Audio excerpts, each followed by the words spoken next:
Assalamualaikum warahmatullahi wabarakatuh. Selamat pagi teman-teman, kembali lagi dengan saya Wildan Mana dari Politeknik Provinsi Bandung, jurusan Perpajakan. Nah, di sini saya dalam pertemuan kali ini saya akan menjelaskan sedikit melindungi sistem informasi. Nah, untuk mempersingkat waktu, mari kita simak ya.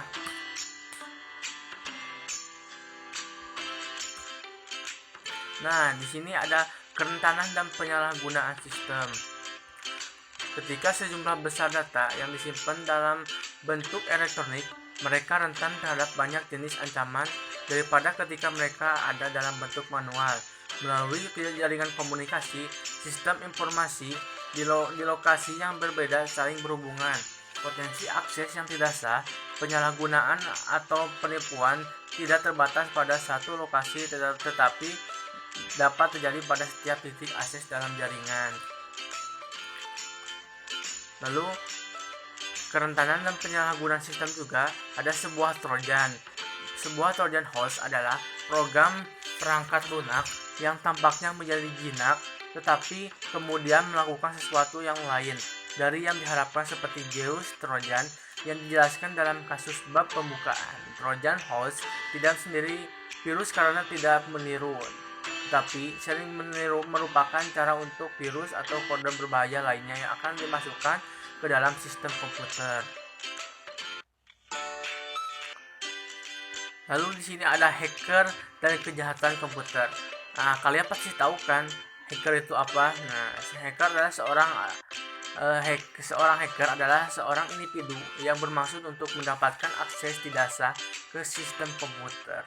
Dalam komunitas hacker, istilah cracker biasanya digunakan untuk menunjukkan seorang hacker dan yang maksud kriminal. Buat kalian, jangan tiru ya bila kalian di hacker. Nah, di sini ada dua, spoofing dan sniffing. Nah, yang pertama ada spoofing. Spoofing mungkin juga melibatkan pengarahan link web ke alamat yang berbeda dari yang dimaksudkan dengan situs yang menyamar dengan tujuan. Sebagai contoh, jika hacker mengarahkan pelanggan ke situs web palsu yang terlihat hampir persis seperti situs yang sebenarnya. Nah, di sini ada sniffing. Sniffing adalah jenis program penyadapan yang memonitor informasi berpergian melalui jaringan.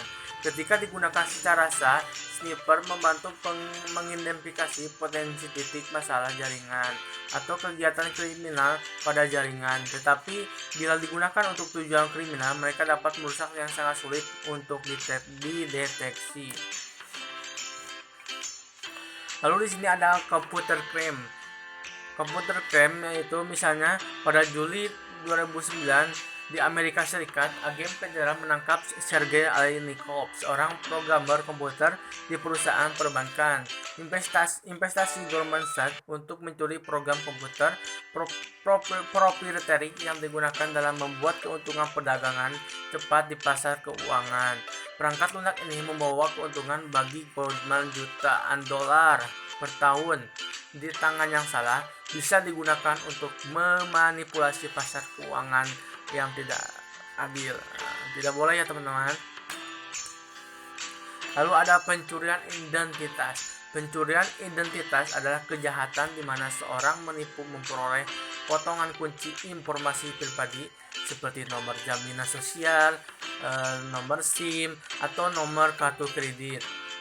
Untuk menyamar orang lain, informasi yang dapat digunakan untuk memperoleh kredit, barang, atau jasa atas nama korban, atau untuk memberikan pencuri dengan mandat palsu.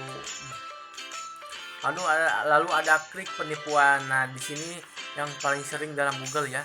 Ketika Anda mengklik pada iklan yang ditampilkan oleh mesin pencari, pengiklan biasanya membayar biaya untuk setiap klik yang seharusnya mengarahkan calon pembeli untuk produk-produknya. Klik penipuan terjadi ketika program, individu, atau komputer curang mengklik iklan online tanpa niat belajar lebih banyak tentang pengiklanan atau melakukan pembelian. Lalu ada kerentanan software. Kesalahan perangkat lunak menimbulkan ancaman konstan untuk sistem informasi, menyebabkan kerugian yang tak terhitung. dalam produktivitasnya. Lalu ada kebijakan keamanan. Setelah Anda mengidentifikasi risiko utama untuk sistem Anda, perusahaan Anda perlu mengembangkan kebijakan keamanan terdiri dari laporan peningkatan risiko informasi, mengidentifikasi tujuan keamanan, diterima mengidentifikasi mekanisme untuk mencapai tujuan-tujuan ini. Manajemen harus memperkirakan berapa banyak biaya untuk mencapai tingkat risiko yang dapat diterima. Nah, dari sini kita bisa simpulkan untuk selalu berhati-hati dalam menggunakan setiap dokumen penting agar tidak dicuri identitasnya. Mungkin cukup sekian dari saya.